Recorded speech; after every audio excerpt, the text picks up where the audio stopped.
Welcome to the Sentient Sky, a podcast on astrology, the cycles, and sacred intelligence. Presented to you through a Southern Hemisphere lens by Yvonne Wildheart and Rebecca Holly. Hello and welcome. I'm Rebecca. And I am Yvonne Wildheart, and you are listening to the 10th episode of the Sentient Sky podcast.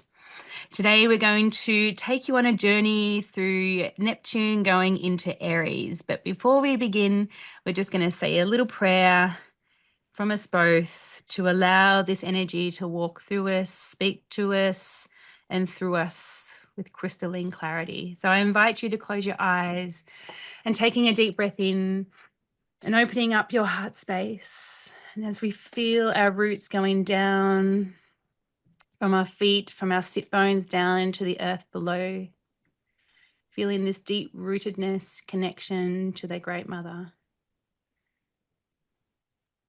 And as you're feeling this energy drawing up through you, this golden love of the Great Mother, feel it shifting and changing you as it moves through your body, going from your legs up into your torso, up into your heart space, up into your crown, and then feel this energy going up into the sky.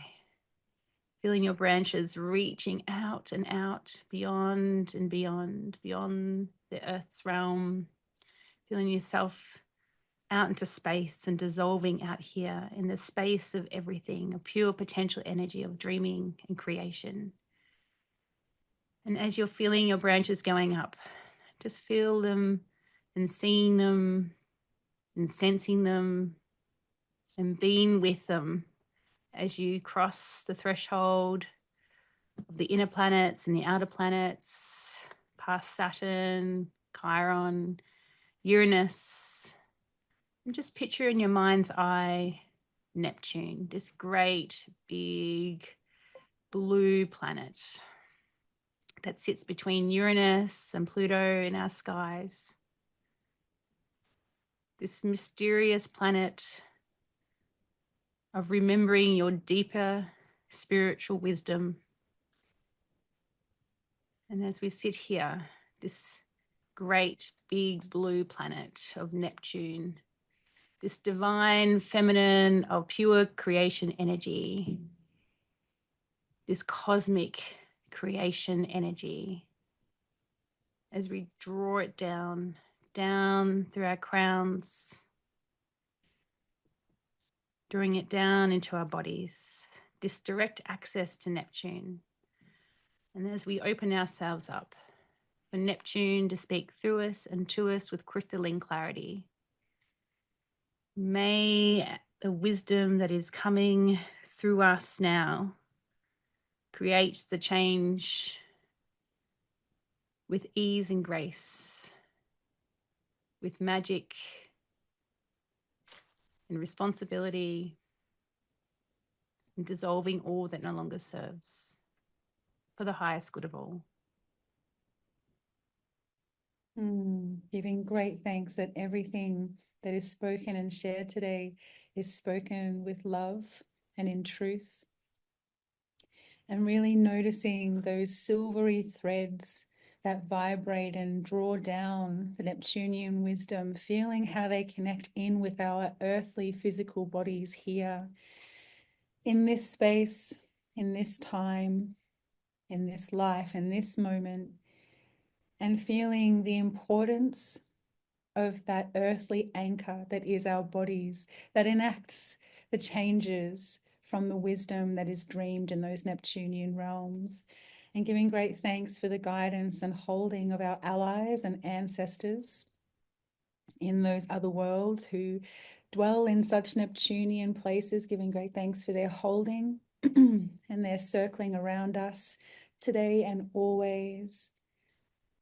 And remembering, if we feel a little adrift in those Neptunian seas, that the answer is always to come back into the temple of the body, to come back into our earthly selves, down those silvery threads, and to remember ourselves anchored and present and centered here between the great above and the great below. And so it is.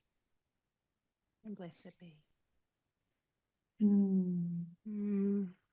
So, welcome, friends, and Mm. welcome to this very dreamy, drifty space that we're going to be navigating together today. We're going to be talking about a transit that happened last night, so not even a full 24 hours ago from the moment of recording, which is Neptune ingressing into Aries for the first time in 164 years. And so Neptune has just spent the last 14 or so years in Pisces, and we'll talk a little bit about what it means to be emerging out of that Piscean realm and into the realm of Aries. And then we'll look at some charts for the year. It's very interesting as we were talking about the preparations for this podcast, this episode podcast, the Neptunian feeling of that not being clear, but it's a real felt sense. And there was no structure to it. We couldn't bring what we wanted to say forth until we started doing the thing. And I think that's one of the lessons of this Neptune coming in a really prominent position in Aries is that we may not know all the answers, but this deep trust that comes when it comes through that it's working for the higher good, even though if we don't know the thing that it is. Absolutely. So we put our run sheet in the bin. We put our run sheet in the bin and we're like, Very okay, Neptunian of us. yeah, we better say it's the 10th episode and we better have some sort of prayer to begin with, but let's just see what happens. We And better say our names. we better say our names, right? Let's call ourselves present. Really, again, really important to feel the earthly anchor of these big Neptunian energies, but it also feels like a way to honor the very beginning of this moment in time, the very beginning of a 14-year journey. And when I was leaning into that earlier today, I had this sense of opening a door from a dark room into a bright world outside. And there's a few moments there that you spend blinded by that light of moving out of one area and into another. And that is very much that beginning phase of Neptune in this new sign is going to feel potentially like just being a little blinded with white spots in your eyes as you reorient yourself to a whole new terrain for our dreamscapes, for our fantasies, and for the other worlds that we touch and lean into. There's a whole new terrain there to get to know. And we particularly have this whole year in that very early phase of just getting to know it and feeling into what that looks and feels like. Absolutely. Oh, so let's begin. Let's talk about the qualities of Neptune. And I'm actually just wanting to bring a picture up of Neptune, and so we can have a bit of a look at what it looks like. It's pretty epic planet. And just bring it up now. So this is just a Google search. And this is from the NASA website. So look at it, like this great cosmic planet that is that color of this deep ocean, but it's like also this as I'm looking at it, I'm just feeling this expansion of you could just put your heart forward and just move into it, just like when the water at the ocean beckons you in to come in and play with it. And being in the sky, it's really interesting to feel this great cosmic ball of gas that you could just sink into. And I think that's when we think of Neptune and well, feel Neptune, because I don't know whether you can really think of Neptune. It's a very feeling planet like water is. You can always sense that dissolving into it and just emerging and amalgamating into the whole ball, if that makes sense, a sphere. It's like, it feels like Totally. such a portal.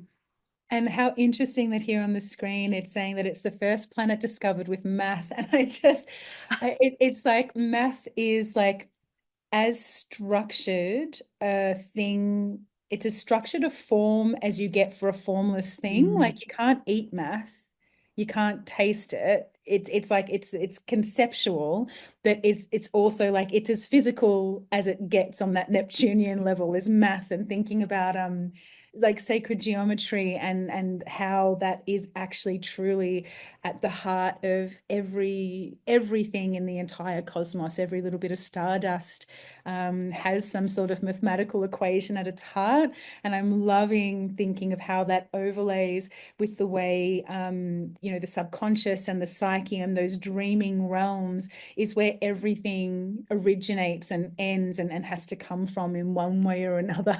And just thinking of the ubiquitousness of numbers, and yeah, in some ways how formless that is, and how Neptunian that is. Actually, I'd never thought of it like that. And it's really interesting hearing you speak to that. What I'm thinking is Fibonacci sequence. Yeah. It's all mathematical, but it is the point of creation, and really interesting to feel this Neptunian energy as this calculated point of creation that you could, again, I'm just feeling this sinking in and this portal going into it, and but from that, that dreamscape which Neptune's so connected to, and that dissolving and illusions, and what that is that amalgamation between the realms of all and nothing, and us here in the physical can do that by these sequence of creation points, like mathematics, which is about cycles and numbers, and numbers, it's all infinity, right? Like it doesn't end. Yes. And Yes, so, it's the infinite quality that really got me thinking yeah, about that. yeah, yeah. So that's, yeah, it's really interesting. And I think that myth of Neptune is the underwater sea god. And one thing that we did speak to before we jumped on here is moving away from this patriarchal um layer that astrology is, and I say, well, what is this point actually, away from the ideas of Greek gods and things like that? What actually is this energy of dreamscapes and ideas and points of creation that sort of are out in the ether? And it just feels like that, the womb, like that cosmic portal from the womb space of the feminine, and that pure creation energy that the feminine brings. The masculine energy brings more the Saturnian structural stuff, but that feminine energy is this point of creation in our womb spaces that can open up into that all and nothing dreamscape. And so, what I'm really feeling now that Neptune's really coming into prominence, moving into that 0 degrees of Aries point, is like, what's this initial spark, Aries, that creates things? And how do we bring it in? That's a part of that Aries bringing it forth and into structure. But assess the essence of that Neptunian dreaming, and just looking at the picture here is that you could just again keep going and get going, and it's a feminine creation power. So that cosmic sea of creation power that we swim in. And what does that look like when it comes into the initial spark of the whole zodiac and the 164, 65-year cycle? I'm reminded too that I think I might have been the Jupiter episode, I can't remember. Back, I think it was in May, we spoke of this generational time of starting cycles. And I believe we spoke to the Neptunian cycle, and how this is actually the beginning of this generational prayer. And I'm reminded of Jane Hardwick Collins, who's our teacher. And one of the things that she says is that whatever begins at the start of the cycle sets the tone of the rest of the cycle. So not only in this 24 hours that we are here meeting now, that we are setting our tone for the next 14 odd years with Neptune and Aries, but it's actually a bigger generational cycle that's starting today, really.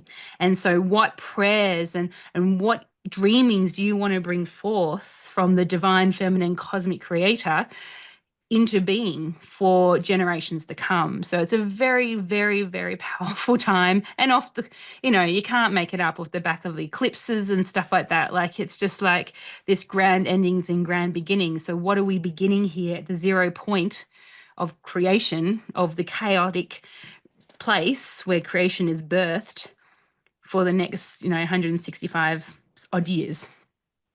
Hmm. Mm. Gosh, there's just so much there, and really feeling how Aries in particular is so it's the first sign of the zodiac. It's cardinal fire, it's the spark of life, it's the penetrative force, it's the energy that allows a seed capsule to crack open and for the life form within to come through and begin its journey through life. And so thinking about how Aries is very focused on the definition of I am. Mm. Aries is all about the I am, here I am. It's the sovereign, independent, autonomous being who can make decisions and impart my will upon the world. And what an interesting thing it is for Neptune, this planet of the collective unconscious, of how we're all connected, of the vibrations and threads of life, and not just on our planet, but through Mm. all the entire galaxy, and thinking about what we are likely to see and what we have an opportunity to lean into with Neptune entering into Pisces. And Mars being the ruler of Aries and this planet of separation and of definition of, well, you're over there in your room and I'm over here in my room, and I can figure out a little bit about myself by knowing what I'm separate from. So I can learn about myself by knowing I'm not that. Mm. And so Mars really uses this art of categorization and figuring out what it isn't to understand itself. And with Neptune coming into Aries, I do wonder how much the illusion of separation is going to come up and play out through us and through the collective.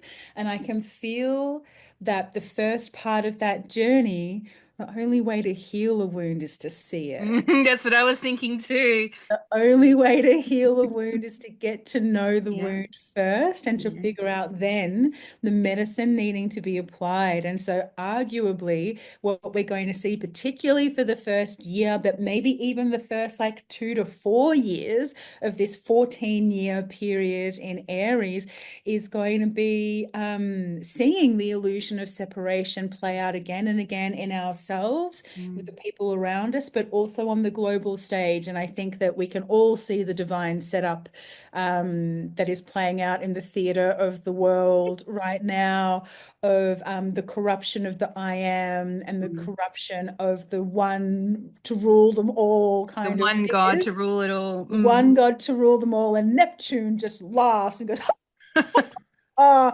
the stories I have for you, my friend. And yeah, it's a 14-year journey Mm. around that. We're going to particularly look at this year, but don't be surprised if some things that start to come up for you, like for better or worse in the present moment, are going to be like, where does the illusion of separation, how is that a part of your story Mm. Mm. potentially? And yeah, we've got to dream. We've got to dream through the wounding, and we've got to dream through what it is that wants to be changed before we can even begin to think about the medicine to apply to it. And feeling like maybe part of our prayer is a good medicine to come back to, of yes, we're drawing down the new understandings of this very important, prominent transit, like yeah, a once in a decade and a half transit, and remembering to always come back into the physical body, because if there's no vessel, there's no Neptunian download. So always coming back into that physical vessel and just tending to what is needed there, and trusting too that the little threads come through and vibrate in our bodies, and Mm. Neptune is just as in our body as it is in the sky, as with all of the planets, and that there'll be opportunities through mundane moments in our bodies and in our relationships and in our day-to-day life to start to tease out and find those illusionary qualities that really relate to that martial Mm. Aryan sense of I am, like what do we believe about ourselves that is maybe ready to be challenged and dissolved into something else. Mm. Absolutely. And just also thinking that, Mars is the ruling planet of Aries, and, Neptune's the bigger planet. Neptune's the bigger player here. And so she's going to win, and so what you choose, or how you choose to move into that, I want to say battle, but that's a very Aries sort of Mars term, but how do we action that feeling of what do we need to dissolve here to break down the illusion that we're separate?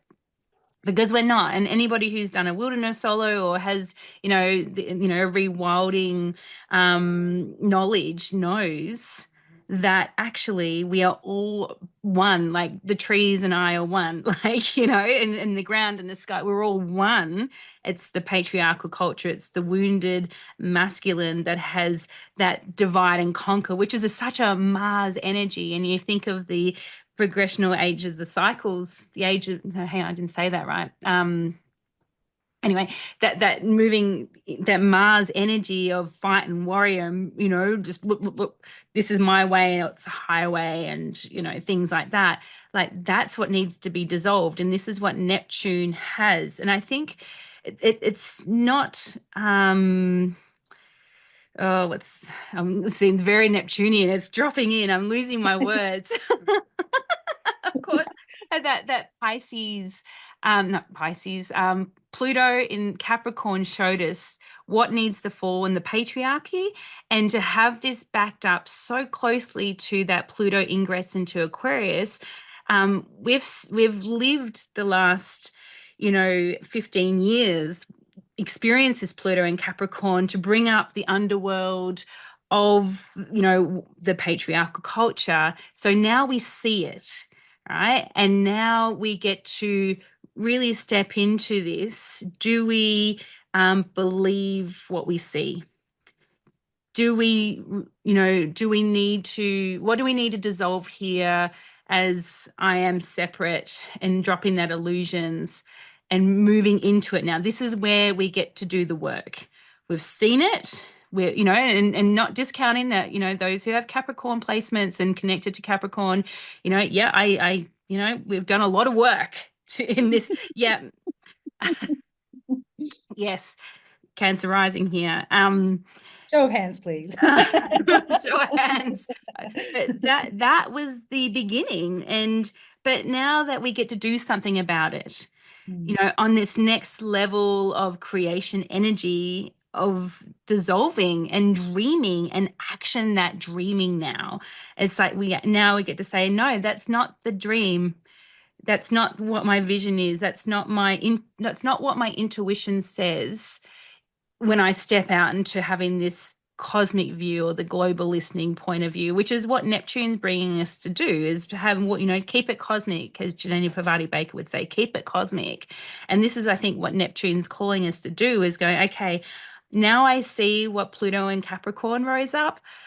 Do I choose this dream, or do I choose to bring in something new for the generations to come? And I think that Neptune in Pisces will show us, and Neptune in Aries will have us do, I think. And bringing in the structure of it will become even more so when that Saturn ingresses and hooks up with Neptune and Aries very, very soon in this year. Yeah. And that's partly why, so this in and of itself has the potential to be like the transit of a year. Like when you look over a year and you're like, oh, what kind of things are happening this year? Like one of those big planets, so Uranus, Neptune, or Pluto ingressing into a new sign, in and of itself is like, that's the feature, big moment. But within a 12-month period, we've had all three of them, or 12 to 18 months, all three of those big planets, Uranus, who'll be moving into Gemini later this year, Pluto, who's already moved out of Capricorn and into Aquarius, and now Neptune into Aries. That's all happening within 18 months. It's unprecedented. And so this new terrain within the realms that live and exist outside of typical human consciousness. And the reason why we see it like that is because Saturn, that final outer planet, holds the boundary and the barrier of human experience. So all of the planets, Sun, Moon, Mercury, Venus, Mars, Jupiter, Saturn, those 7 classical planets all exist within the human realm of experience. They're planets that can be seen with the naked eye. And so when astrology was developed and redeveloped and utilized for like thousands and thousands of years, It was those seven classical planets that were used, and therefore they all place, hold, and correspond to aspects of human life. The planets that exist beyond that barrier are a whole other Mm, kettle of fish. It's a whole other area of experience that exists outside of the human and is instead cosmic and sort of breaks out of the typical understanding that we have as humans. And so all three of the planets that exist outside that barrier are all entering new terrain and all have totally new teachings to take us through over this next like 8 to 20 years, depending on which planet that you're looking at. yeah. And Um, they're all connected, and yeah. they're all making aspects to each other because they're at that 0 degree point of the cardinals. Oh, well, yeah. Yeah. So there's this energy of this new thing coming. I really, what the word for me has been rising in the last couple of days. We are living in monumental times.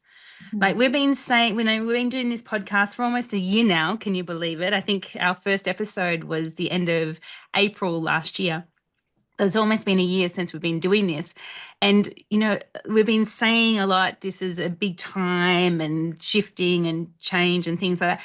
But actually, what I'm feeling in the word was monumental times, Mm. like history, her story times now in the making. Like we are living that. And what also has been rising up for me is like, how do we document this for future generations? Mhm. Because this is as big as that. That this will be spoken about, these times will be spoken about, and stories will come from this time for generations to come. Hence why that Neptune moving into Aries is that 0 point of the whole zodiac, and that generational and these big, massive outer planet, generational planets, monumental times. Yeah, Mm. really, really big. And so they'll all impact and inform that sense of like when you can feel things are shifting and moving and things come up in life with a theme, but it's hard to follow the thread to its source because the source exists outside those barriers. Like when you get that sense that that's likely something Uranian, Neptunian, or Plutonian that is coming through. Shall we put our Yes, first I'm chart up? feeling that. Let's do it. Let's do that. So we're going to start by looking at the ingress chart for Neptune moving into Aries, which from the time of recording was literally like just before midnight last night. So we are very fresh in this first in 165-year moment of Neptune moving into Aries. And so this is the birth chart of this entire 14-year transit, like as Yvonne was saying, like the moment of birth tells us a lot about how we're going to proceed and what's going to unfold from here, looking at the qualities of the moment of time that a thing is born, that in which a thing is born informs us of the future of that thing. That's why we use birth charts. It's the whole premise for birth charts. And so this is the birth chart of Neptune's time in Aries. And there's a lot of really interesting things to look at here. But do you think that there's anything that we should go over regarding like more fundamental Neptunian things, Aries Yeah, I'm or feeling that. Pisces? I'm Yeah. actually looking at the glyph of Aries, Neptune as we're speaking, and just looking at the Mm, three prongs at the top with the cross of matter at the bottom. And, the three prongs, it's like the antennae, you sort of just, or the branches reaching up, and the leaves of the trees that are just sensing and collecting sunlight and collecting data and information, but it's not, it's just sort of filtering down. They look like filters, and having the cross at the bottom of the cross of matter, that's like that coming and filtering down into our human bodies, into our earthly realm. And so, and I think that's why, it's hard to describe Neptune because it is such a felt sense, and it's not, there's the structure is us. We're at the bottom, that's the cross of matter. But unlike Saturn, if you have a look, for Saturn, which is over here, the cross of matter is at the top. So it's already has the structures on the top coming down. But this is so different. It's just like there and just picking up things like like antennae. Like it reminds me of Uranus is a little bit different. It looks like what is it? Satellite dishes, but it sort of had a sense of picking up like radio waves, almost like the unseen realms, and bringing it down into something that is tangible here, but may not be, you know. Yeah, Mm, Uranus makes me think of sound waves coming up from like an explosion. Like if yes. those two things have kind of like clacked together, and then Mm, it's the ripple of that short burst and that moment. And then with Neptune, yeah, it is also partly a chalice too. Like there's the mm, cup and the holding to receive and collect. And I think also to filter. Not yes. everything Filter. that comes through Neptune is something we want to keep or something we want to enact. Mm, And so really important too that like there's three different ways. Isn't that interesting? There's like three different ways of saying things. And even though there's not three, there's multiple. But mm. something I learned from um, Mel Moline and Susie Chang from the Fortune's Wheelhouse podcast. Bless Oh, those women. I love Learned those women. so much from those Yeah. two. I think that it was in their numerology episodes. They were talking about the number three, and they were saying, Mm, with one, it's a special number because it's the moment of I am. So it's like the Aries number, right? It's the number one, it's the here I am, and it's the definition of a point in space. Number two is another point in space, and it's like, oh, I'm here, you're there, hello, and that's that recognition of other. And then when we hit three, this thing happens where the numbers kind of stop being special, and there's just more. Like it's me, you, and everybody. hmm It's three's a crowd. It's this idea of like once you hit number three, it's representative of three, but also just of there being multiples greater than just you and I. And so I'm really feeling this sense of all these different dreams that come in and the need to process them in our earthly body around like what do we want to distill from those things. Like distillation is required. We don't just act off every dream we have, or else we'd have wild, wacky lives, that's for sure. And yeah, really appreciating that chalice shape too of how we collect and receive, but then it comes into the physical, and we use the physical as a touchstone as to Mm. what wants to continue to vibrate through us or not. Yeah, it's interesting just hearing that number three and sort of that Neptunian feeling. I'm reminded of like the threes, like the mother made a crone, the Father, Son, the Holy Ghost, and just thinking of that chalice too of the water of the well and the sacred waters, and knowing that Neptune's ice, like for it to be ice, there must be water, right? Like so that feeling of the wholeness of all the things. It's not just I and me and you. It's like everything together, all together in this soup um, of consciousness, of galactic, cosmic, yeah, consciousness, It's a and galactic soup. down.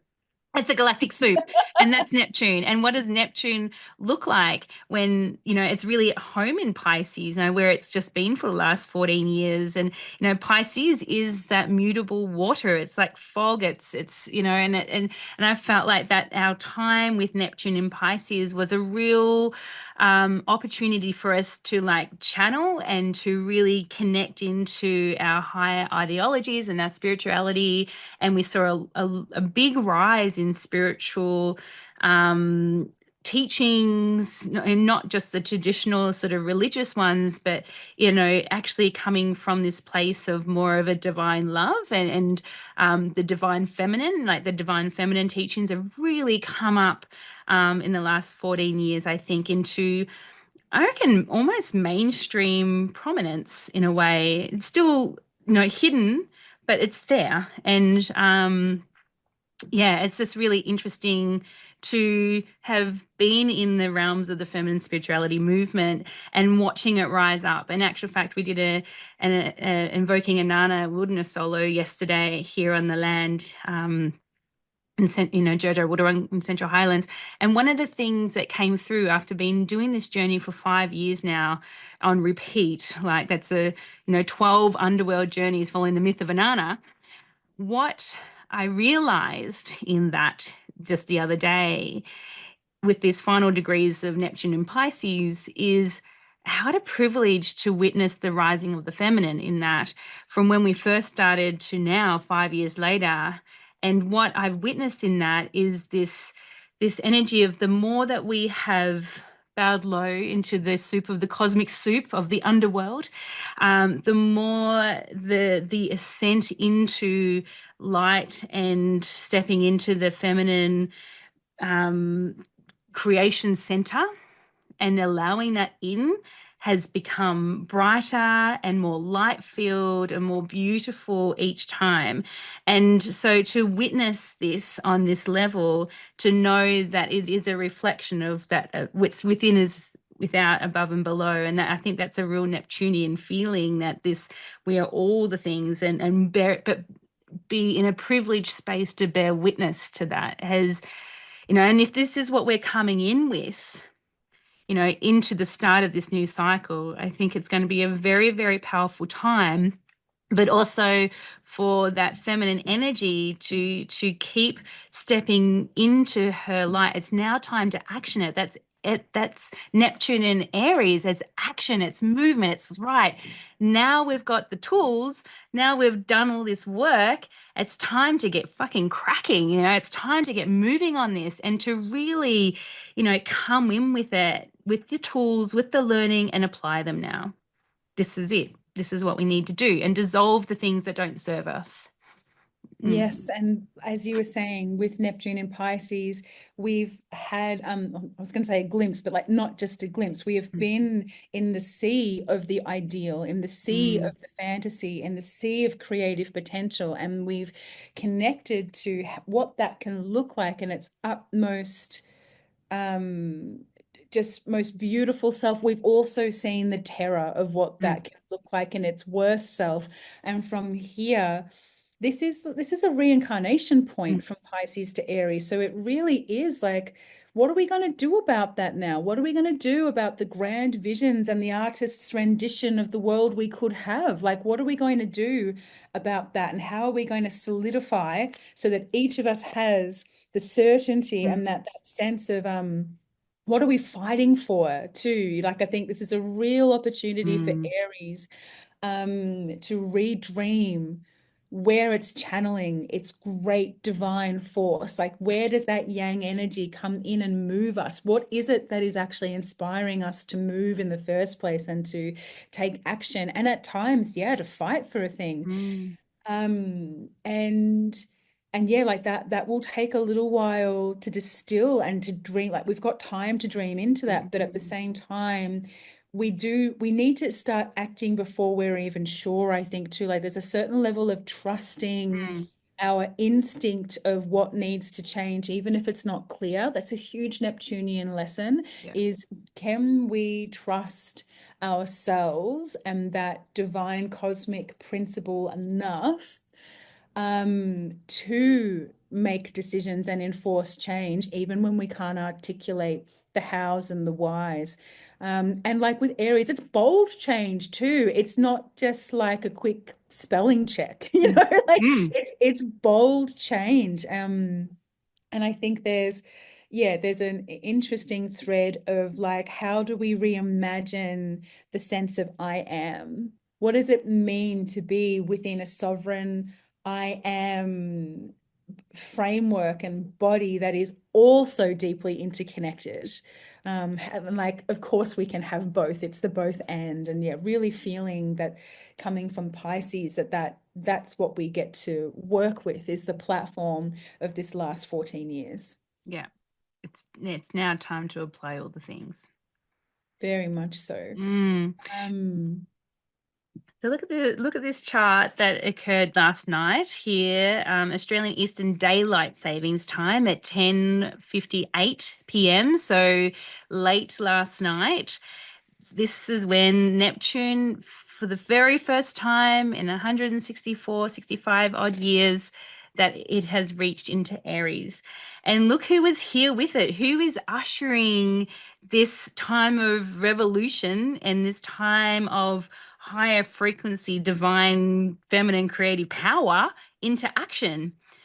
Interesting that we had Mercury at the same time crossing over Neptune back into Pisces in its retrograde phase, which, by the way, sort of happened at 9, 10 degrees of Aries, is where the sun is.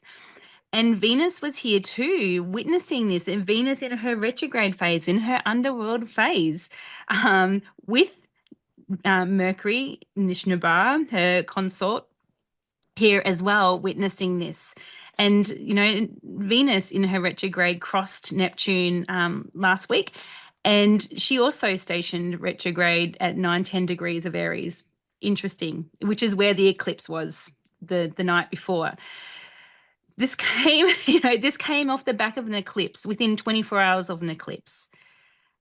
That that is the only way Neptune will enter a stage, isn't it? Like with some portal of the other world open. It's like, if the portal's not open, I'm not coming. I'm not showing up unless there's at least 3 consecutive otherworld portals open in my honor. Oh, it's And just, so rightly so, it's Neptune, like, divine, creative, feminine energy of pure love potential for high frequency of Venus. This energy of Venus being the personal planet, and then Neptune being this higher octave of, the outer planet, sort of more collective, galactic, cosmic version of that. And what does that look like? And they've all had conversations with each other over the past month. Like, it's quite interesting. And also the North Node is right here. I know the North Node is that portal into our future destiny. What are we calling in from this future selves, or super future version of ourselves, both individually and collectively? Like, they're all here witnessing this. And Saturn, the Lord of Time, is behind it all, pushing it forward. What timeline are we choosing here? With, Saturn still in Pisces, what is even that? What is even structures are dissolving? And, Saturn being the Lord of Time as well, just going, well, here's our opportunity. It's not going to be here for very long, but we get to choose this. What timeline are we choosing here to move forward with when Saturn enters Aries at the start of May and connects with Neptune? This is a part of that calling in or ushering in a new age. But we have a choice at the moment while, we're getting to see, yeah, what does this Neptune and Aries look like? But I think what we have still an opportunity to change and shift it over the next couple of years, but especially while this Saturn is still in Pisces. I think this is a very, very important time of spellcrafting and praying and living what your future looks like calling it into action, Aries. yes. And there's just so, as you've just, listed one after the other, there's so many threshold crossing, new beginning, portal open moments at this same moment, where arguably the, heavenly representation of divine portals is ingressing into a new sign. And I want to bring our attention to that this is like, it's the eclipse from less than 24 hours before, but it's a new moon eclipse. Mm. So like literally the luminaries are holding the energy of new beginnings at the same time that Neptune crosses that degree of rebirth into a fresh new incarnation for its 165-year lifespan around the cycle. And speaking of the wounds that we're going to be coming up to looking at, we had the moon conjunct Chiron Mm. at this moment of ingress as well, which is really shining the light on both the wound and the medicine. And Aries, gosh, like just big love and respect to all of our Aries dominant Ah. folk. Like Aries has gotten and is getting the workover of its bloody life between the eclipses and with Chiron being there and being so tied into that last Mm. eclipse cycle of the previous 18 months. We've got the Venus and Mercury retrograding through there. It's Aries season right now, and the sun is lighting it all up. Like, God's bless Aries folk. Like, there's just so much, so many fingers in the wound in Aries at the moment, and trying so much to reweave and recalibrate what it means to be in right relationship with our power and with our sovereignty, and with our right to be here.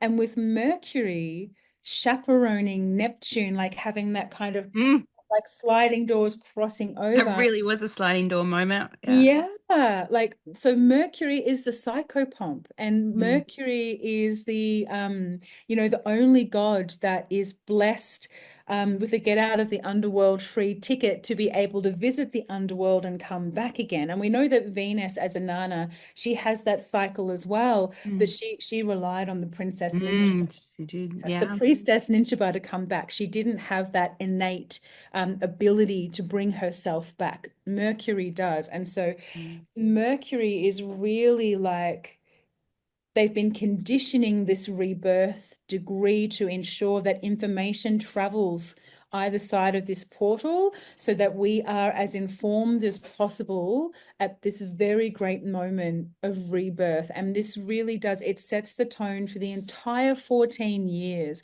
Not everything in this chart is only going to get triggered now. These are things that are going to mm, continue to unfold over Neptune's 14-year period. And even just looking with the moon opposite Lilith there, without getting into like the Lilith meanings and things, what that means is that at this time, the moon was as close to the earth as it gets. Because mm, the black moon Lilith point is the point, I can't remember, I always get confused between apogee and perigee, mhm, perigee, but it's the point where the moon is as close to the earth as it gets. And so the moon is really like drawing that down into the physical, really enlivening the felt sense of this transit, but also the felt sense of working with Chiron as well. mm. It's interesting that Chiron, we've been working with Chiron Aries for quite some time, and also, a full sending love to all those who have Chiron Aries. I know a few in our community, and it's watching them work through, all the stuff that's coming up from that. Chiron is the wounded healer, and also a shout out to the Victorian Four Seasons Journey School of Shamanic Womancraft Four Seasons Journey at this full moon that we've got coming in, the Libran full moon. We're going to be working with Chiron and the sacred wound about, and that Chiron in Aries is like, well, that fundamental wounding around self, and identity, and where do I fit in, and you know, and what is like, but that's a myth as well. There's the mythology, Chiron is a centaur. It's a mythical creature in Sun Realm, and so it's like that coming back to review, and I think this is what we spoke to earlier. It's like that redefining of self in this, and who am I as self, but who am I from a collective, global, cosmic sense is what that Neptunian is going to come in, and we'll have a conversation, you know, as a co-presence entity of who we are. And Chiron will help stir that as well. So it's no coincidence that we've had the North Node move in, or the ecliptics move through Aries and Libra in this axis, in the last couple of years. And I'm just thinking my mind is cast back to that massive eclipse, Aries eclipse back in April last year, and how momentous that was. Like, that was huge. Like, if you think back to April, end of March, April last year, and that was huge, because then we had also that Jupiter and Uranus conjunction not long after that. But Chiron's been the main player in this realm, and so there's been things that are churned up and wound up, and now with Neptune moving in, just going, well, are we going to dissolve this, and break the illusions of aloneness and all the Chiron woundings that will come up, that have been shown up in this. Yeah. Yes, and so Chiron is in Aries for another 2 years too. Mm, So we've got about another 2 years of really deeply moving with that signature. And then Chiron will move on into Taurus. So in terms of the birth chart's promise and bringing the natal promise of this ingress chart, this next 2 years in particular has the potential to really highlight that part of our job here is not necessarily to figure it out, but to just be with the fact that there is a wound that needs healing and that the medicine exists in the wound. And we've already talked about that as being just, part of what Neptune offers, any space that it enters, the capacity to reimagine and redream a thing. And that this next 2 years in particular, that could be really prominent. And, alongside these themes of redreaming and calling in the good world that we want to see, we also need to be ready for how Neptune can be weaponized and how the Mm-hmm. illusions and the chaotic nature of uncertainty or confusion or misplaced trust. Neptune really speaks to things like propaganda and how we believe things based on stories, and that a story that sounds true doesn't make it true. Like there's a lot for me around how Neptune in a martial sign, how fantasies and illusions can be weaponized to augment or create a reality that actually has no grounding in reality. And so an example of this is it's gone. I just got Neptuned. It's gone. Maybe But that's like the saying every time we sort of come into that, oh, blank mind. Oh, we just got oh, Neptuned. it's gone. Got It's gone. We Neptuned. just got Neptuned. What I'm hearing in you saying that there's a strong link with Neptune, and especially Neptune and Saturn transits around war, and also, but that questioning, that illusion of war is for the people. It's not, and And and that's exactly yeah. that propaganda of, oh, well, we're fighting a good fight, we're fighting to Mm, protect XYZ. And it's like, mm, well, actually, do those things need protecting? And who mhm, from? Who do they need protecting mhm, from, actually? mm, Or even the sense of like, oh, well, that conflict is happening far away, thereby the propaganda is, oh, we're not going to get involved in a foreign problem. And it's like, what reality are you living in mm, that just because it's not happening here makes it not our mm, problem, or mm, something mm, that couldn't or wouldn't happen mm, here? And mm, yeah, it's the way that fantasies and realities and truth and the bending of truth kind of how that can be weaponized. We're mm, definitely going to, and in the early stages of this transit, yeah. I really think that we're going to see a lot of that. But again, we've got to see that to do the Neptunian litmus test of then drawing that Mm, in and discerning what is true and what is not. And the example that came through is like AI and mm, like, fake photographs and even like artwork being stolen and like rejigged just enough. And then someone is saying, I created this artwork and oh, mm, that's such a great idea. We can have AI create all of our art. Like, so I have more time to do the dishes, or like, so I have more time to be a little worker bee to help the elite do whatever they want to do. Like, is that what you're trying to sell me here? And that's part of that weaponizing of the imagination. That's mm, what it is. It's the mhm. weaponizing Rising of the imagination. yeah, of the Yep. individual and the collective imagination. And that can happen Mm, through all emotions. You can mm, weaponize joy, you can weaponize fear, you can weaponize discomfort. Like whatever you can think of, you can weaponize. Like, oh, you don't want to be uncomfortable, do mm, you? mm, So buy the reality we're selling, or you don't want classic. You don't want immigrants to come in and steal all your jobs, do you? Like, what rubbish. And yet those stories still get traction in the imagination of the average person, and it shapes a reality.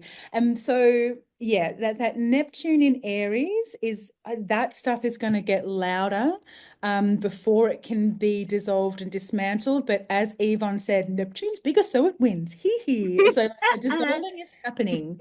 The dissolving is happening. mm, Get on board, mm, or like, you know, like just get on board, or don't and suffer the consequence of it mm. just hurting more. I think too, this is going to amplify, especially as this Uranus moves into Gemini. And so this is a Yes. sextile energy, so it's 160-degree mark, and it's like what seeds are we seeing here starting to bring up? And also, just by the way, at this ingress, Pluto is also doing 160-degree, so close to this mark as well. So, we've got the players of, as we said earlier, the three big players of the outer planets, Mhm. Uranus, Neptune, and Pluto, all making aspects to each other, and or will be this year. And so again, a monumental time. But I just want to come back to this Uranus going into Gemini, is that thing about technology and AI, and it's going to come thick and fast, and especially also with Pluto in Aquarius, which is all about technology and left field stuff, and so that discernment that's going to require for us to hold these, you know, what I'm feeling is staying in the cross of matter with Neptune, and having it come down, but being that discernment of what I'm actually going to lean into, because as we said, Neptune's going to win in the end, because she will. She's a bigger element and bigger player in all of this. But the way that we navigate it and break through those illusions is going to really show us how long this battle, I guess, is going to be drawn out. And so, if we can come into what we've learned with Neptune and Pisces, and still with Venus and Mercury and North Node, and maybe this is why the North Node is here in Pisces, is to help us connect to those portals of the future of that mysterious water, and trusting the unseen realms. They're still there, but we just because our human senses are not apt, or haven't learnt enough, or have forgotten, I think this is the thing, forgotten how to do that.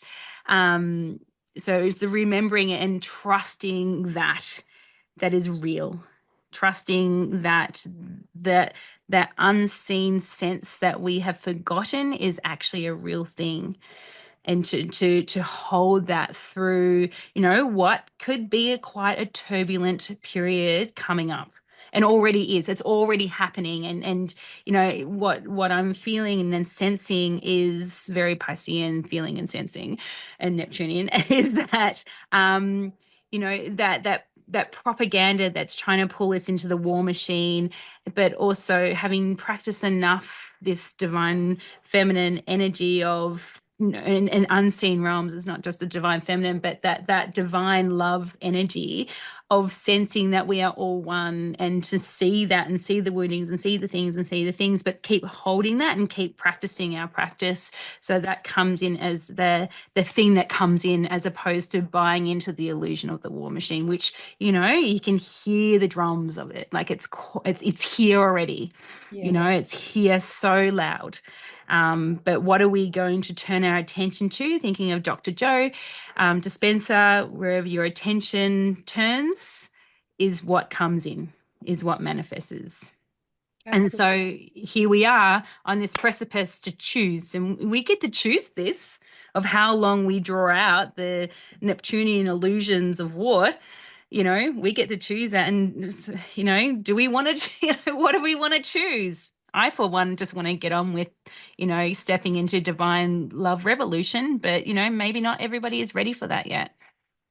Mm. Absolutely. Yes, so much so. And part of it is about the practice of choosing it again and again Yes. and again and again, Mm-hmm. and to not doubt for a second that there are illusions you have bought. Mm. I've bought illusions. Mm. I'm sure that there's several dozen illusions that I've bought that are waiting for dissolution. It's not like we come from a place of now that I'm connected to that Mm. divine love, like everything will be fine. Like even when divine love shows up, ask the question, is it really? Is it Mm-hmm. really? Because even that can Mm-hmm. be weaponized, and it's Absolutely. this, at the end of the day, what it is, it's about coming back into the body and letting the body be the anchor of the antenna, and to just keep on realigning and realigning and realigning, and choosing again and again and again. And every now and again you go, oh shit, bought the illusion. I got Neptune. And then you figure it out, and Yeah. you recalibrate and you learn from it, and you get on with it in Aries fashion. You get on with it. We don't sink in the sea of feeling in Pisces. We're getting on with it. It's Mm. like, shit, I really fucked that up. Okay, how this is the key, right? How do I come back into right relationship? Mhm. How do I come back into right relationship with what I know is clear for me, but what is clear for me that sets me up to be in right relationship with other, because it's not what's right for me at another person's expense. Mm. It's not what's right for me that is me standing on the back of somebody else. It's what is right for me while maintaining right relationship. And one of the ways of doing that is literally just living in synchronicity with the cycles and getting a sense of what it is to be alive and aware of the way the cycles and spirals of life shift and move, is to always come back into those simple modes of, okay, where am I? Oh, not too far past autumn equinox, due to bleed in about a week, and like just coming into those cycles of emplacement so that we can Mhm. find our anchor again. And that's when our discernment and our clarity is more potentized, because we emplace ourselves within the structures and cycles of matter, Mhm. and we can be more available and have more energy of discernment available to us to apply to those things, because we are going to have to be, I mean, Neptune always wants us to ask, is it really? Well, Mhm. actually, it probably doesn't want us to ask, but our human nature needs us to Mhm. ask. Neptune doesn't want you to ask, is it It's a really? very It human takes all the thing. fun out, right? But don't ask about the reality. It's no fun anymore if we do that. But there's definitely a sense, and with Aries in particular, of choosing again Mm. and again and again, and feeling the power of that choice. And yeah, the idea, not just the idea, like the lived expression of right relationship and right use of power Mm. is what we're going to be dissolving and dismantling from here. And, as Yvonne said, like, it's already well and truly, like, it's alive Mhm. and well, the wrong use of power in the world. And that's what needs to happen for us to be able to call it out.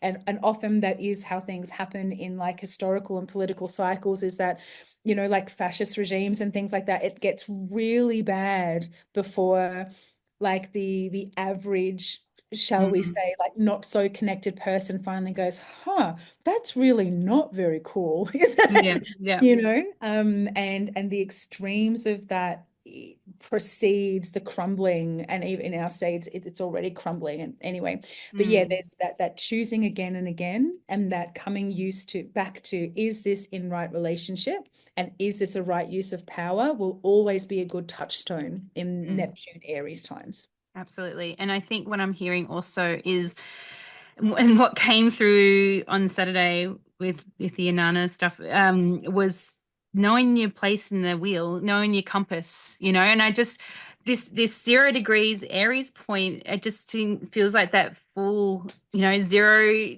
card in tarot, where you know, Mm. we're off on an adventure. We don't really know where we're going, but we're off on an adventure. But what tools have we got from the previous cycle do we have in our backpack? And knowing the cycles and knowing the directions, like really strongly, like just, you don't even have to do anything fancy. And how we did a Yeah. closing circle, oh my God, it was so beautiful. Um, After Saturday is like we were so just done laying on the earth, and we were all, we're in the underworld now there, and we just laid in the sun, and it's like we need to close this circle. So we're just going to lay here, and we're just going to call and release the directions. Just all laying here. We didn't even get up and move, but it was the intention behind it. So it can be so simple to find your compass and sit in the center of the wheel and just to know where you are.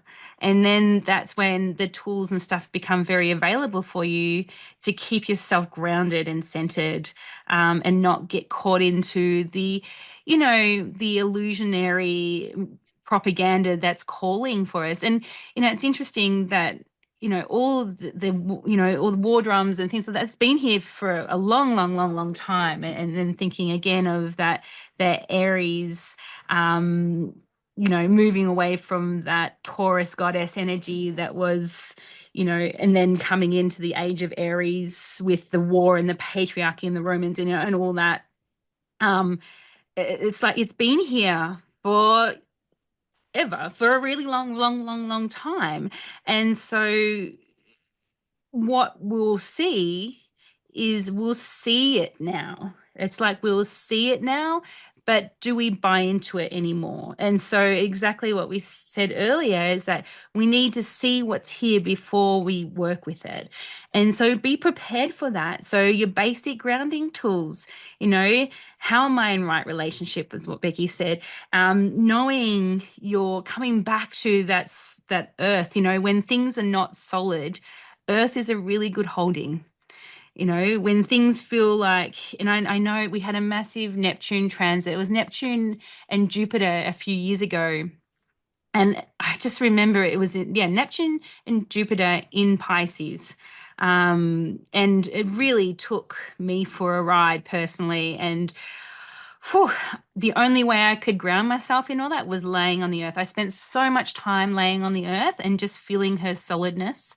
Although she hasn't been so solid recently with all the earthquakes, but this is a part of it, is the shaking and moving, but finding the most solid ground that you can and Mm. just be connected to that when the world around you is shifting and moving and changing. And then from there, you can call in the directions and call in the elements. And what is really here in this moment is I am here on the earth, and that is north, and that is west, and that is east, and that is south. That I can feel the elements of water and air and fire and earth. I can feel myself sitting here on the ground. I can hear the birds, like coming back to that simple grounding exercise to connect you back into the center. And from Yes. there, clarity will come. Yes. And like when you're talking about the Fool, I get this image of it's almost like that 0 degree point, like that little hover as it crosses over.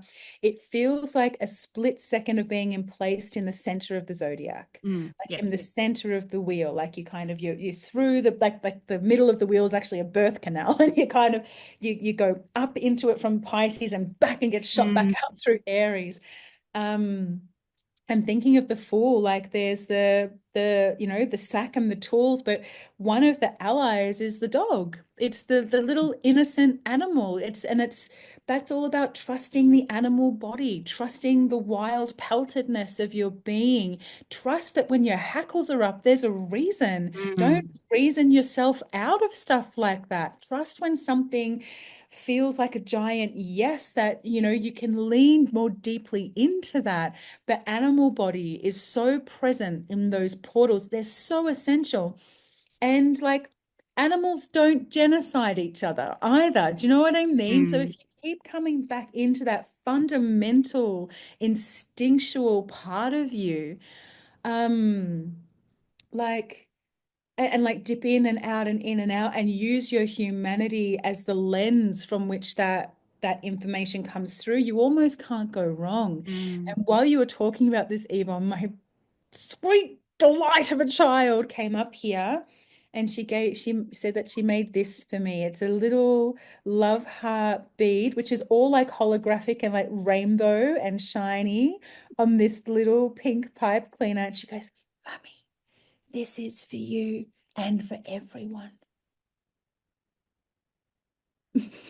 So let's just take a little minute to soak in the medicine, not just of the wild animal body, but of the innocent, pure child, like the divine child in all of us Mm, that knows right from wrong inherently, like inherently mm, knows what love feels like. mhm, This is for you and for everyone, and also because it's all the same. And by gifting this to you, it ripples out, and everyone gets to feel that.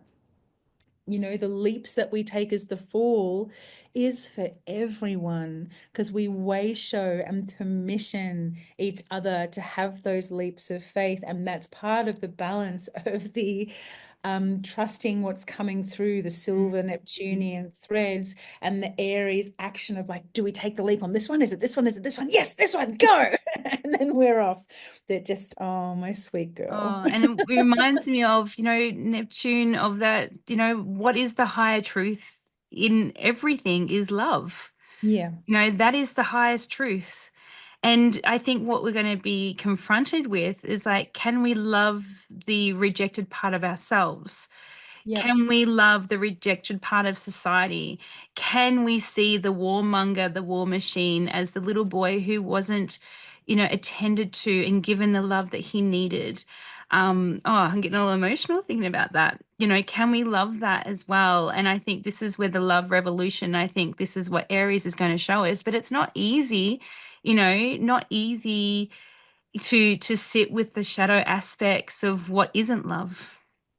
And that's where the tools that we've learned, and it's where we chances are that we're going to be taken to. And how do we hold ourselves in that and use our tools and use our grounding and come back to sift and move through the illusion that is, whatever we're being confronted with, because the higher truth in all of this and what Neptune will be showing us is love.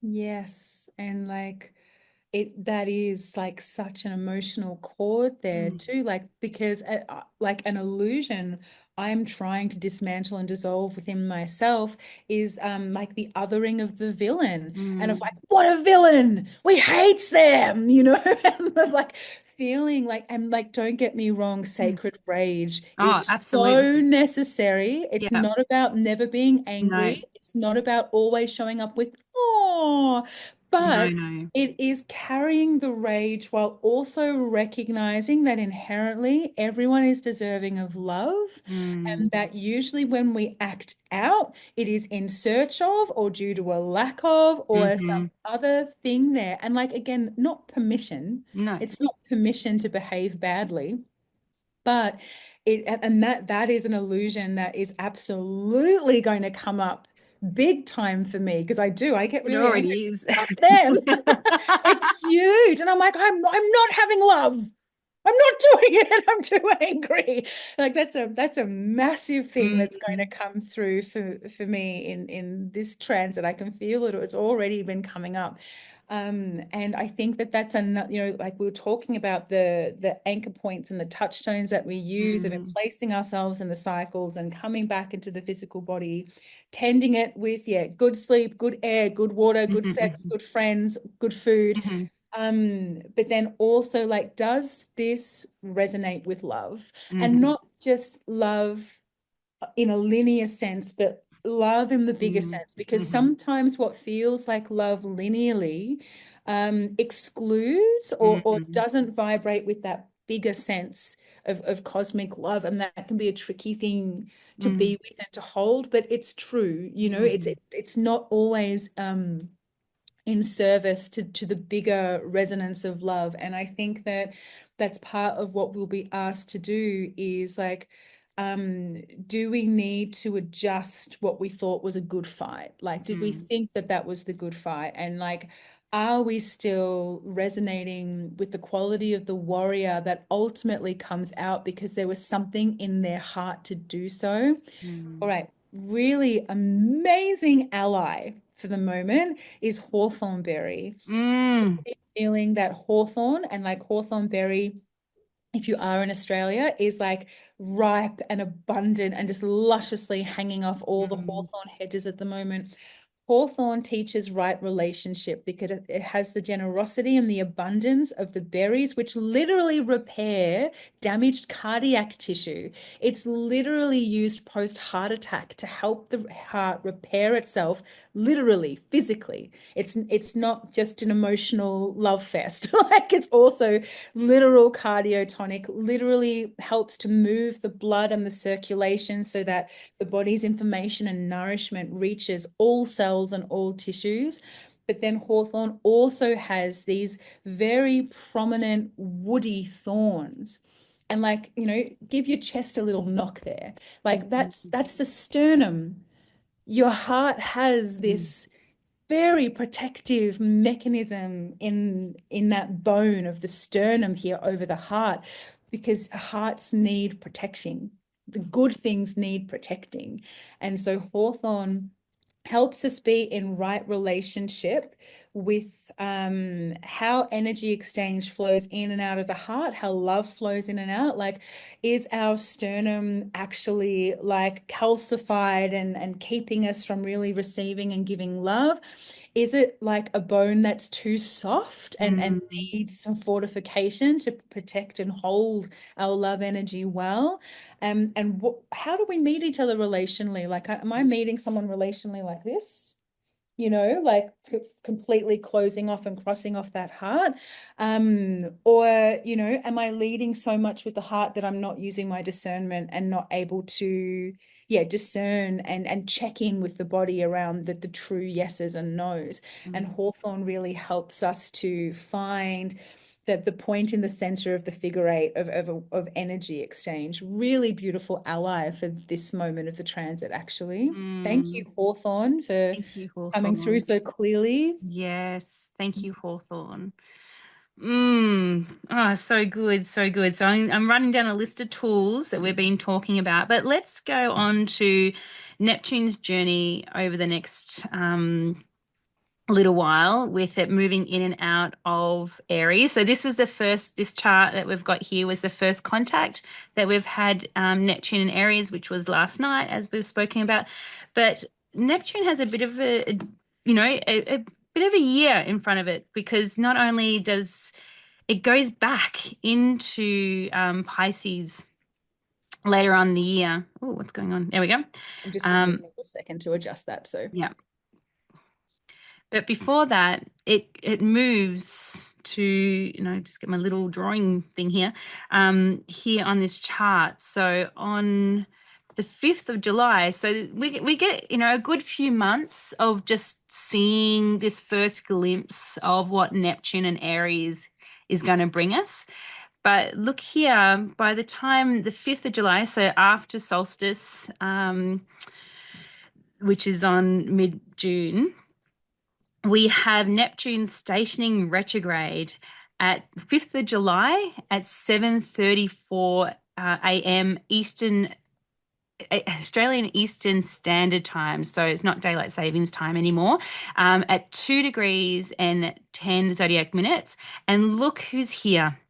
Look who has now moved into Aries and joined the Aries party is our mate Saturn, the Lord of Time, the Elder, the calling in of that relationship and how and holding us accountable now. And now that we get this Neptune that is in its starting to move back into its retrograde phase, it moves back into Pisces. This is a very interesting, if we look at the birth chart of what Neptune is stationing retrograde for the first time in Aries, um, it's, who's here? Saturn standing up, saying, okay, now you've learnt this little lesson for a little bit and we've given you a first little glimpse. How are you accountable to that? How are you accountable in the time space continuum of high frequency of love, the love revolution, and what are you doing about it?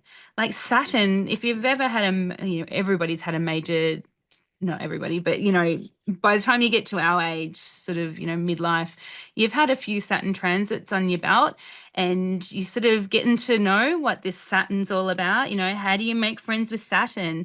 How do you make friends with the elder or, the the entity that's calling you to take responsibility and accountability for what you believe in and your truth. And here he is, this review process now that's happening with, well, how have I lived the last few months in, this high frequency vibration of love energy in this start of the zodiac. And so this is the first 2.5 years of Neptune being in Aries is a Saturn transit. Mm, And so that really that's the hard truth straight up. Like there's literally what, a month, yeah, but or not even not before even. Saturn enters Hmm. Aries.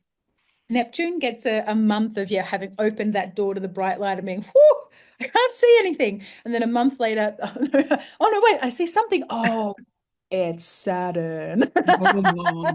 Oh no. And so the first 2.5 years of this transit, like frankly, it has the potential to be a bit of a school of hard knocks because Saturn is like not interested in your comfort in the process. You know, like both Saturn and Jupiter are big, deep, Mm, wise teachers. And like Jupiter wants you to have had, a good meal and a full stomach and wants to celebrate your wins and, wants to reframe your losses into something positive.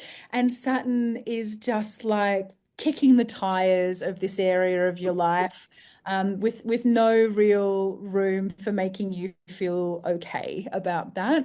And look, it's not all that it is. There's a lot of beauty and wisdom. Like Saturn's mm, also the crone. It's an aspect of Demeter in mm, that capacity to mm, harvest and reap things. Like there's a lot of deep beauty, but it comes through hard truths and labor and like deep long-term commitment to, again, mm, like it's that theme of doing it again and again and coming back and finessing something.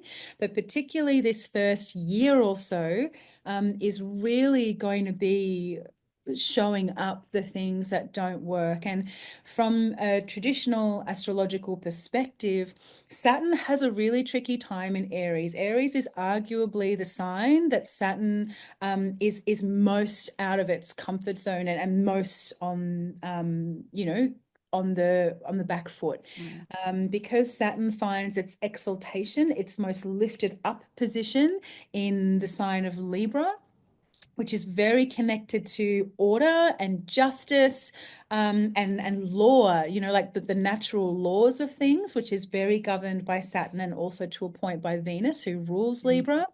And so then opposite Libra is Aries. And so Saturn finds its position of fall. So it's a position, yeah, as far away from its sense of power and its sense of clarity and what to do is really difficult in Aries. So Saturn, it's that double-edged sword of like big wounds, big medicine. It's got a lot of work to do, and it can feel more uncomfortable than most potentially.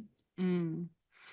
Yeah, and this is not, it's interesting to see who else is here as well as oh, by the way, this transit, this actually happened. So Saturn first ingresses into Aries on the 25th of May. And so what we're seeing here, by the time it's Neptune stations retrograde, we've already had a couple of months down in our belt for this. It doesn't come quite exact, but because not long after that, Saturn will also station retrograde and go back into Pisces. But this is really interesting to watch what happens from late May, June to now. What is coming up, and what that will give us clues on what we need to work with when that Neptune goes into retrograde. Also, I'm just looking at here what is happening just before this retrograde is that we also have this final Jupiter and Saturn square happening as well, just before that, when Jupiter moves into Cancer. You can learn more about that on our episode 2, I believe it was, or episode Mhm. 3 of our Jupiter movement through Gemini. So we speak to that as well, because this is the last of the 3 squares that have been unfolding since last year. Mhm. 2024. So there's a piece here that we'll collect that will help this retrograde phase moving through. And having a look here, Uranus is so close to moving into Gemini for the first time in 80 something years, like, and Venus is here. Like there's a lot of sort of there's support around it, but it's Mhm. something that's coming in that's making us look. And also, we've got Mars coming into Virgo for the first time in, it's been journeying through that Cancer Leo for a long time. So now we start to move away from that Mars retrograde as well. But that's going to come into opposition to it all over the next few months as well. So that's going to add in that warrior energy that we have in Mars. So this is an interesting retrograde to begin with, and this is the birth chart of that retrograde phase, up until the end of the year. So, and look, as we mentioned earlier, sextiles from Pluto. So Pluto's in the picture, Venus and Uranus are in the picture, like, and Chiron's in co-present in the house of Aries as well. Yeah, it's an interesting looking chart. Mercury's just had a conversation opposition to Pluto. Like, there's going to be a lot of knowledge or wisdom that we're going to be able to take back into this retrograde. Yeah, and I always love like to get a sense of what it might feel like at this time, or to be like what's actually going to really like how is that astrology going to show up in the life, is always just to look at what the moon is doing at that I time. was Like about to where say is, that. yeah, like where is the moon? What is it connected to? What is it drawing down and importing into the physical? And I mean, it's conjunct Lilith for a start, so that we're not taking any bullshit down here with the moon Lilith conjunction in Scorpio. But it's also exactly trine Jupiter, exactly trine Jupiter. And so a trine is the most harmonious and supportive aspect, as aside potentially from a conjunction. And so here, we're talking about how Jupiter does things differently. And it's like, do you need another snack while you study? Does It's that all Cancer make as well. sense? Like, it's such a Cancerian. No, Right. And how do that we was nourish ourselves in this? Yeah. Yes.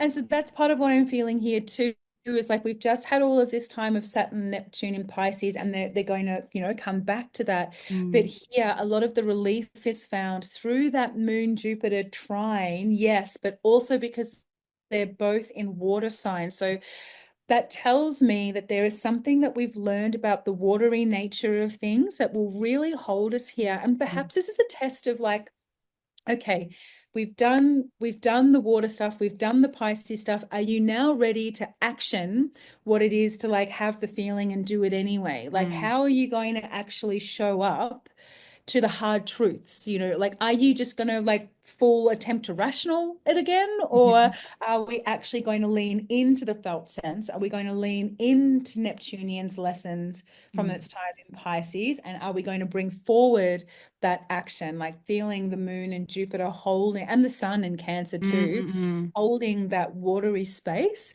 that feels like where the nourishment and the wisdom is going to be waiting for us. And as it should with Neptune, with a station like this too, it just might not come through directly from the Neptunian realms, but through mm, other realms in the life. And so it could also be about wherever that hard knock is, maybe we don't come at it fighting fire. You're like, maybe we don't mm. come at it in the same area of the life. Maybe we come at it from the different aspect of the life. So it's like, it's a good example of that. I can't think of one. But You've anyway, been Neptuned. I got Neptune. Yeah, it's yeah, just doing things around it instead of directly to support Mm, you in doing the thing. mm.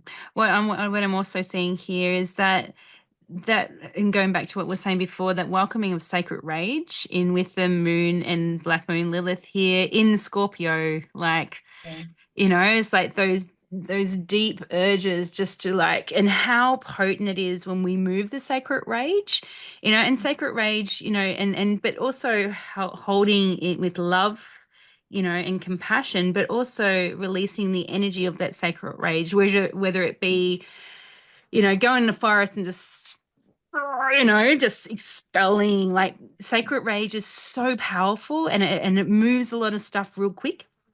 So, to allow that tension and that release of that retrograde is like, oh, that can come out, but in a way that, there are snacks and everybody's held and we're all okay. I think it's, coming from that keep it cosmic point of view, like, yeah, can we not targeting anybody in particular, but looking at everybody as a place of love, and but also of ideologies of what the fuck has that, how did that penetrate our human existence, sort of thing. How did, diminishing the feminine, and putting her on the meat, I'm just burning at the stake, and all that stuff that comes around the witch wound, and things like that, and that is sacred rage. And to be able to do that and say that was not okay, let's not do it again. And this is a part of that retrograde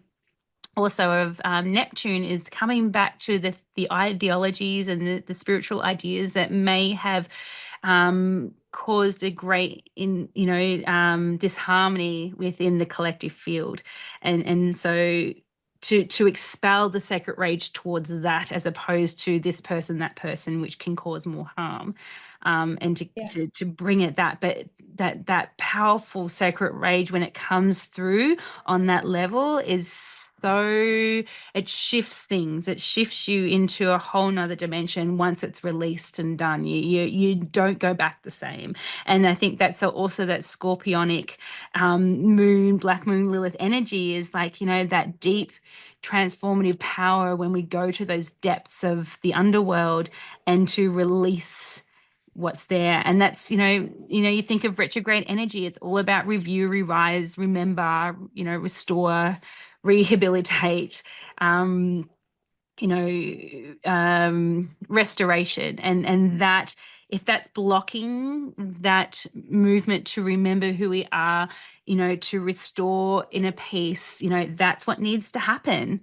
But in a container that is held and safe, so, and not directed at people as such, but to the greater ideologies, which is a very Neptunian thing, the cosmic viewpoint, and to direct it at that, and to know that and allow that to come out, so we don't do that fucking shit again.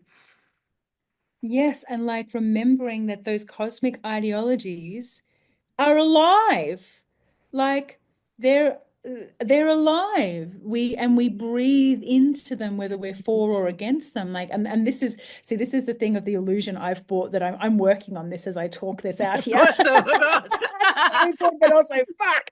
That yeah, it's that illusion of separation that keeps us in the us and them, and well, Mm, you're the villain and they're the good guys, so mm, we take the villain down. And it's like, well done you goose, for like playing out the very problem in your own little micro mind drama here. It's using the same ideology and just changing the target. mm, Thinking back to I loved what you were just talking there about the sacred rage, and thinking about what I was saying before about the how Saturn, particularly in Aries, can bring like a school of hard knocks. Like it's not always about a punch in the face. Like it's not always about something bad happening to you.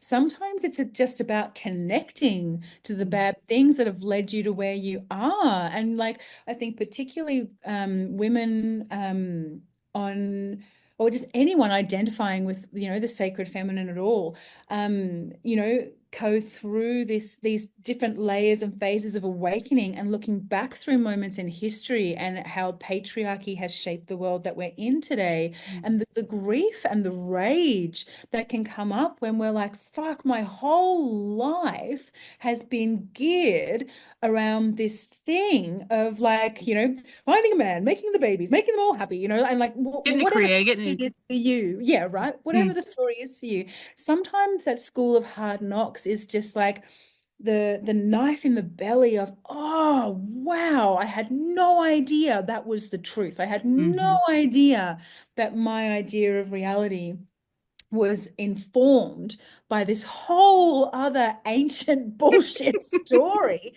And those stories are alive, mm, myths are alive, and mm, it's that, you know, mythic narrative and using like mythopoetics. Like there's a reason why myths are so powerful. Mm. It's because they're alive. They're And we can talk alive. about them archetypally to kind of dilute them and make them feel safer, but they're fucking alive. They're real things.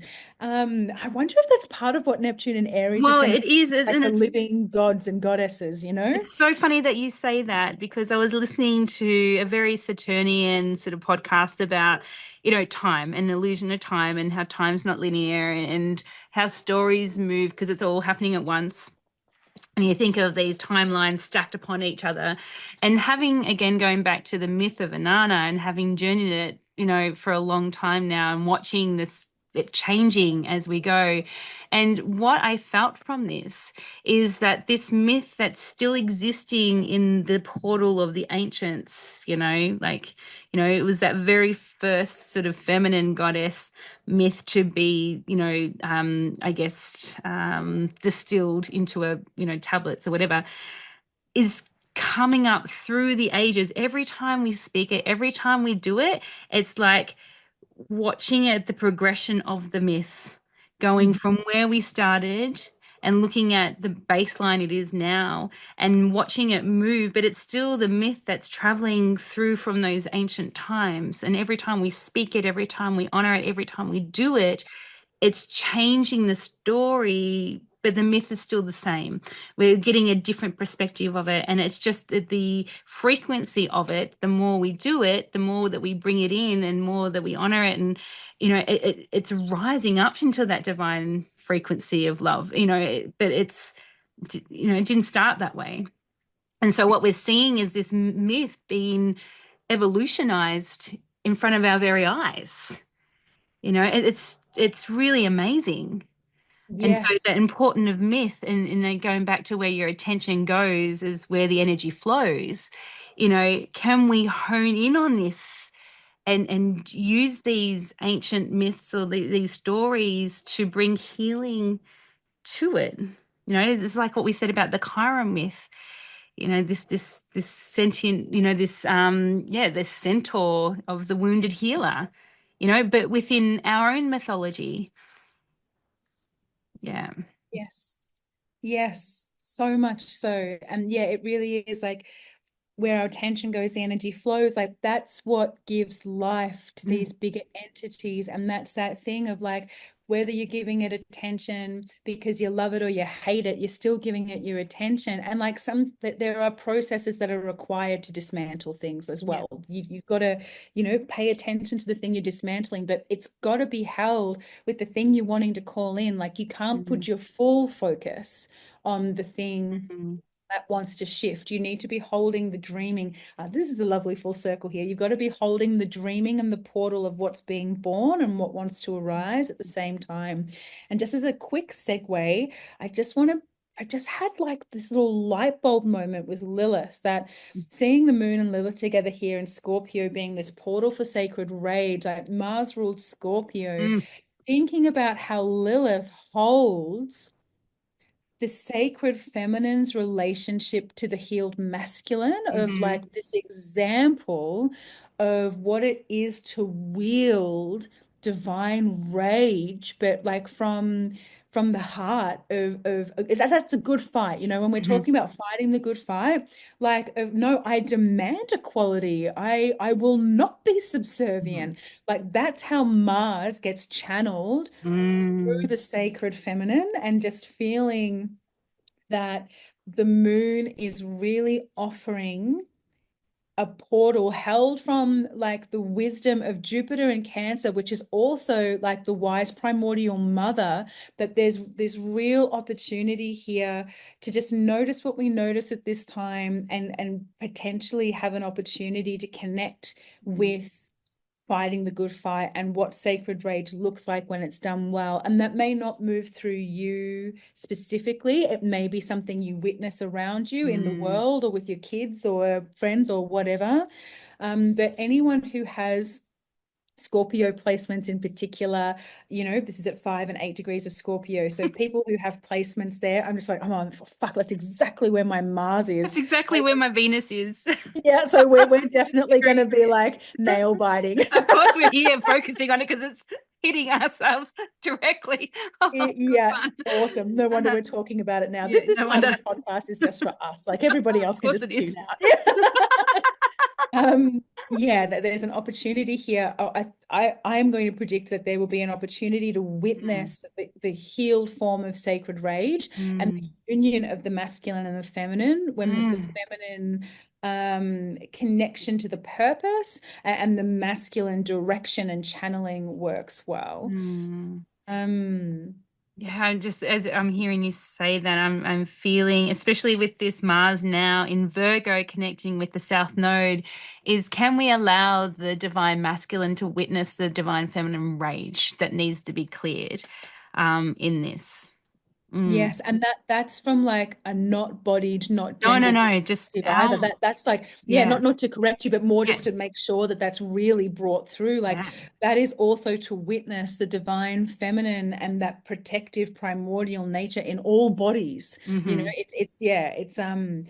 It's I'm very curious about early July. Mm. This looks Yes, me interesting. too. And if we bring it back to that, this is so when a planet stations, my teacher Austin Coppock says that it's like the planet standing on a soapbox. It's a Mm, moment in which a planet has a moment to say something with a megaphone, like loudly and clearly, and everyone else has to kind of stop and turn and listen to that planet. So all of these things we're talking about, yes, but also at this moment, the focal point is Neptune station retrograde. So how do all of these different threads, how are they going to play out in this retrograde? And everything mm, we've talked about is very in alignment with our initial sense of what Neptune in Aries is going to look like, which is, mm, an opportunity to rehearse and practice what happens when the imagination gets hijacked and we have mm, to go into rage to set new boundaries with mm, that, and what happens when our truths get challenged, because that's what anger is. Like anger serves to reattune right relationship. mm, And so feeling that this is a moment for that to come through while Neptune starts heading back to review, like, okay, have we got this first little stint right? What do I just need to go back into Pisces to collect, to bring forward at the end of the year? But yeah, really interested to see like how much holding there is from the water element at this time, mm. and how important it will be to really listen to the waters of our bodies, and to, yeah, be really heart led and feeling first, even if that means that the feelings are fiery. Yeah, yeah, absolutely.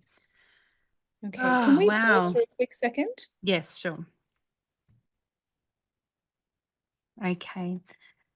So just to finish off, we've just spoken about that Neptune stationing retrograde in July.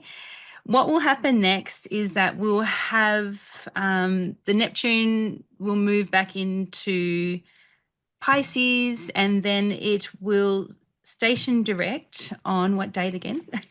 I have It stations direct on the 10th of December, and it will be at 29 degrees and 22 minutes of Pisces. So not even fully a degree in. It's really just that last like half a degree of Pisces. And then it will station direct on the 10th of December, 2025, and and then start forward again. yeah, and then so interesting about that station direct, and we're going to come back and talk about this in July once we've got a little bit more information of what this Neptune in Aries is like, as it stations retrograde. So we're going to have more information coming back to you in July. But just to highlight that station direct on the 10th of December, watch for the illusions being shattered. That's a really when anytime that Neptune stations direct, I always find there's something that shatters in the matrix, especially in Pisces. So watch out for that one on the 10th of December. And then Neptune will ingress back into Aries on the 27th of January 2027. And that is around a lot of Pluto interactions with Venus and Mercury and the Sun and Mars, all sort of around Capricorn, around about that Capricorn new moon. Into that Capricorn and Aquarius axes with Pluto. So I think that's going to show us, okay, what from the underworld do we now, what lessons from the underworld that we are going to now bring into this new Neptune and Aries. So this is just a beginning. This is not the final piece, and we're going to keep doing installments of what this Neptune and Aries is all about. It's because it's such an important piece, not just for us here and now, but from a generational point of view. So I think to go over the tools that we've brought up in this little episode, not so little, we did get taken on a Neptunian ride of into the spheres of divine glove consciousness. Um, so hawthorn berry, so bring in, especially at the moment, if you're living in Australia down here in the southern areas, that hawthorn berry is so prominent at the moment. And Becky, actually, do you want to share your hawthorn berry elixir that people can access? I'll show you one. Oh, that's really exciting. So making medicines around hawthorn berry would be really good medicine right now, not just for now, but as maybe as that Neptune moves back into retrograde and back into Pisces. Yes, very much so. And even like if that's like a totally new thing for you, like if that herbalism, green witch is like a whole new thing, but you feel really called to do that, hawthorn's actually a really great first plant to get to know.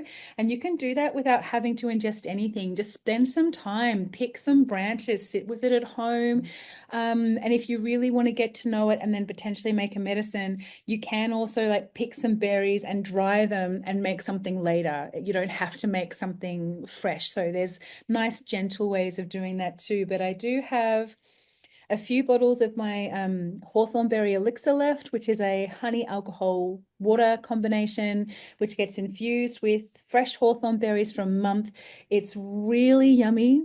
It's so tasty. It's beautiful heart circulation medicine. And my favorite thing to do with it is to put it into cacao or chai or coffee, like as a sweetener. Art And medicine. Mm. it's just lovely. And I've got two flower essences which work with hawthorn as well. So what I was talking about with hawthorn before of that right relationship and of connecting in with both the generosity and the protection, warrior heart, my flower essence is all about right relationship and being in that flow of good, heartful energy exchange. And this beautiful, really special essence is hedge witch hearth. It's wilted hawthorn. It was made from a grandmother hawthorn tree on your land, actually, Mhm. Yvonne. There's a really special story with this one. So if you feel called, jump onto my website, which is rebeccaholly.com.au, and hop into the shop or slash shop. That essentially it connects us with the phase of release, with the disseminating moon, with the crone, and it helps us get more comfortable when we're in a phase of letting something go. So we're not in a phase of great fertility and creation and consumption and abundance. It's more that phase of dissolving and the dissolution and the letting go and of really honoring what is available as so precious because Mm. it is less than what may have been available at a different phase in the cycle. And Sounds your like hedge witch, hmm? I was going to say, it sounds like a really good one for when Saturn joins Neptune and Aries. I That was Baba Yaga energy of Saturn coming in and calling us in. Yeah. very much so. And like it was created at dusk, like it's a whole story. Go and check it out. But yeah, there's actually three hawthorn medicines that you can have a look at on my website. Thank you for Amazing. inviting me to share that. Oh no, I think it's really important. What are our tools? We also mentioned the compass and the cycles. So I've been called to start a new 12-month course. Now this is brand new, hot off the press, and it's the first time I speak it out loud. So this is Amazing. interesting. I'm ready. Yeah, yeah, yeah. So this is really aimed at bringing cycles into your home and cycle practice. So geared around, if you're a mother and you've got young children or you've got a family, like how do you bring this cyclical wisdom into your home and embedding it into your space? And not just for mothers, but for anybody who wants to really embody the cycles and live with it and work with it and really use the power of the cycles. So that will be starting at winter solstice this year. That's really interesting that I've said Amazing. that. Also to help with the cycle and also going to the underworld. So to help with that more shifting this divine feminine energy of, the wounding within us, the shadow aspect of ourselves. We got the next Invoking Anana journey through the underworld starts in August. So if you're hearing, especially around that station retrograde with that moon and the black moon Lilith in Scorpio, like that's going to be really supportive to move through that journey. Yeah, that's going to be really powerful. That starts in August, along with, I was going to say, the School of Shamanic Womancraft 4 Seasons Journey in Victoria, starting again the next cycle of that, which is a deep dive into the cycles and all the things that we've spoken about today. That will start again in March next year here in Central Highlands, Victoria. So yeah, the hawthornberry compass. So know where you're at and sit in the middle. The cycles that keep you grounded. And a last word from Janini Pavati Baker: keep it cosmic. That is the ultimate higher truth of love that Neptune is calling us to come into. That is it for today. Thank you very much. It was an impromptu podcast, the first one we've done for a while. A shout out to our Patreon members for sticking by us. And we've been a bit sort of, I don't know, we had to wait for this to come through to show up to this. So I really we just want to really honor our Patreon members who have really been very, very supportive, and we love you and thank you for being here. And if you want to join us and have more regular contact with us and hear about our offerings, but also receive some unique medicine that happens, consider joining our Patreon, the Sentient Sky Patreon. There's a number of levels of memberships, and that way you can be kept up to date directly from us as to what is happening and the gifts and medicines that we're all here to share at this point in time to help us move through these monumental moments of her story, history of time and space. Yeah, we had literally researched and like created 2 separate episodes that just never quite got recorded. So we were here trying to move and just having to listen with what was actually arising, and how perfect that we didn't even plan today and how spontaneous that was to be here to do this. Mm. And so, in the name of snacks, I think is what my divine maiden here is reminding me. I'm feeling hungry. Is thank you all for listening. Thank you Thank all for you. being here. It's such an honor to show up in this altar. May you journey well through this first glimpse of Neptune and Aries, and we are sending all our higher divine cosmic love out to you all, and may you keep it cosmic in the love revolution that is here. With so much love, thank you for listening. Bye for now. Much love. Bye. Bye. Thank you for listening to The Sentient Sky. Follow us on Patreon at www.patreon.com/thesentientsky for episode updates, our contact info, events and offerings, and to connect with us and our co-created community. Thank you so much to each and every patron for their support and presence within that community. Deep gratitude to our ancestors, guides, and to the green world of the earth and the cosmic sky. May we ever be acting in service to the highest good of all beings. We pay our deepest respect to the First Nations people and to the elders past, present and emerging, to the Wadawurrung and the Jurjur Wadawurrung country people. We give great thanks to the continuing connection to the land, sky, sea and their communities. We also like to express our deepest of gratitudes to our own ancestors and to the land, sea and sky of their origins. Both of us would like to thank our teachers, families, friends, and communities that support us and inspire us in this cosmic work. Especially big love to our beautiful children for whom this is ultimately for. Great thanks to my brother, Daniel Van Horsen, for allowing us to use his original music, whom you can find on Facebook for details on his offerings as a session musician and sound engineer. Until next time, see you soon. Bye. Thank you. Much love. Bye.